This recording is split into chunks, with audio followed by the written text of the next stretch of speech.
Tehran, FNA. Several former and present ranking officials strongly blasted President Donald Trump for his failed Iran policies after the White House leader threatened Tehran for mass protests in front of Washington's embassy in Baghdad that came in reaction to the U.S. deadly attacks on anti-terrorism forces in Iraq. Ben Rhodes, a key Obama administration official who served as Deputy National Security Advisor for Strategic Communications, once again mocked at Trump's moves on Iran, saying that the United States has been isolated as the Trump administration's policy on Tehran has totally failed. It's hard to overstate what a total failure Trump's Iran policy has been.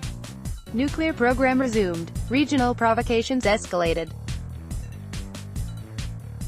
U.S. isolated, he wrote on Twitter on Tuesday. It's not the first time that the former official has targeted Trump with verbal attacks. In June, and just hours after the American leader met North Korea's leader Kim Jong-un at the Demilitarized Zone (DMZ), separating the two Koreas, Rhodes stressed that the Trump administration has totally failed in achieving any success on key issues, including in countering Iran, North Korea and Venezuela. Tensions around Iran have been rising since Trump torpedoed the landmark 2015 nuclear deal and reimposed sweeping sanctions targeting large swaths of Iran's economy.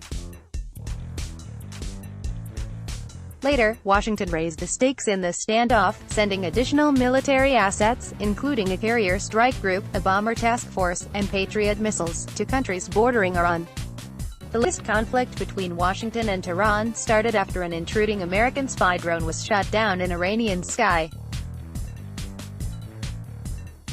As a reaction to the U.S. unilateral withdrawal from the Joint Comprehensive Plan of Action (JCPOA) in 2018 and its subsequent sanctions on Tehran, and in a response to Europe's sluggishness to save Iran's interests under the deal, Iran started modifying its nuclear deal undertakings in May. Tehran has rowed back on its nuclear commitments 4 times in compliance with Articles 26 and 36 of the 2015 deal. President, Iran to continue modification of N. Deal UNDERTAKINGS https://t.co/omsevercppic.twitter.com/olk-eject. FarsNews Agency, at English Fars, November 11, 2019. Few hours later on Tuesday, Rep. Tulsi Gabbard, one of the harshest critics of Trump's money-based relationship with Saudi Arabia, also took to Twitter to strongly condemn the U.S. airstrikes on Iraqi Popular Forces, known as #al-Shabi, describing the attack as an erratic military action, which was impulsive, short-sighted, and lacked strategic purpose. It has led to our embassy being besieged and undermined our relationship with the Iraqi government and people, the 2020 Democratic presidential candidate said, adding that serving the interests of Riyadh and al-Qaeda. Trump is taking us deeper and deeper into Mideast quagmire. Earlier, the Hawaii representative had slammed the U.S. president for having turned America into the prostitute of al-Qaeda's biggest supporter, the Saudis. Iranian president, U.S. military power humiliated by Yemeni success in Aramco ATTACK https://t.co/cxsejurgspic.twitter.com/uvhql Nathan. FarsNews Agency, at English Fars, September 24, 2019. Another presidential hopeful, Elizabeth Warren, also stated that Trump's reckless decisions to walk away from the Iran deal and now to launch airstrikes in Iraq without Iraqi government consent have brought us closer to war and endangered U.S. troops and diplomats. We should end the forever wars, not start new ones, she stressed. Read more. 4,000 U.S. troops ordered to deploy in Middle East amid Iraq unrest. U.S. airstrikes hit 5 Kataib Hezbollah targets in Iraq and Syria last week, in retaliation for an attack on a U.S. coalition base near Kirkuk. Washington blamed that attack on the Iran allied forces, but Tehran has denied any involvement. On Tuesday, hundreds of Iraqi protesters furious over the Washington's assault forced their way into the U.S. Embassy compound in Baghdad, calling for the expulsion of the U.S. ambassador and American military servicemen from the Arab country. Hours later, Trump blamed Iran for orchestrating the storming of the U.S. Embassy in Baghdad. Secretary of State Mike Pompeo stuck to the same anti-Iran line as Trump, decrying the Iranian proxy attack on the Kirkuk base, and accusing Iranian-backed groups of threatening the embassy.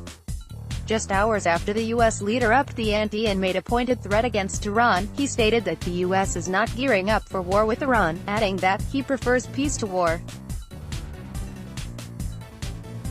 Iran's foreign ministry spokesman Said Abbas Mousavi lashed out at American officials who are turning a blind eye to the fact that their recent massacre of 25 Iraqi nationals has stoked public anger in the Arab country, adding that Washington's anti-Tehran remarks were part of a blame game to distract attentions. On Wednesday, Supreme Leader of the Islamic Revolution Ayatollah Sayyid Ali Khamenei hit back at Trump's very big price threat, noting that the United States can do no damn thing.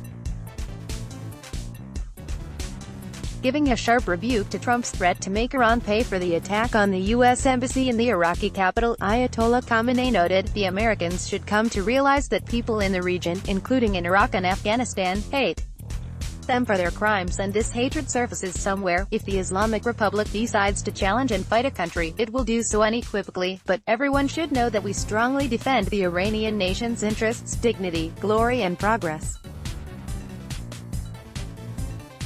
If anyone threatens that, we will unhesitatingly confront and strike them, he said, adding, unlike some who claim that war would break out, we will not push the country into war, but if others intend to impose a thing on this nation, we confront them with ultimate power. For a second day, hundreds of Iraqi people who had gathered in front of the U.S. Embassy in Baghdad to protest at Washington's military attacks against Hashd al-Shaabi positions continued their sit-in on Wednesday, but security forces fired tear gas and stun grenades in a bid to drive them away.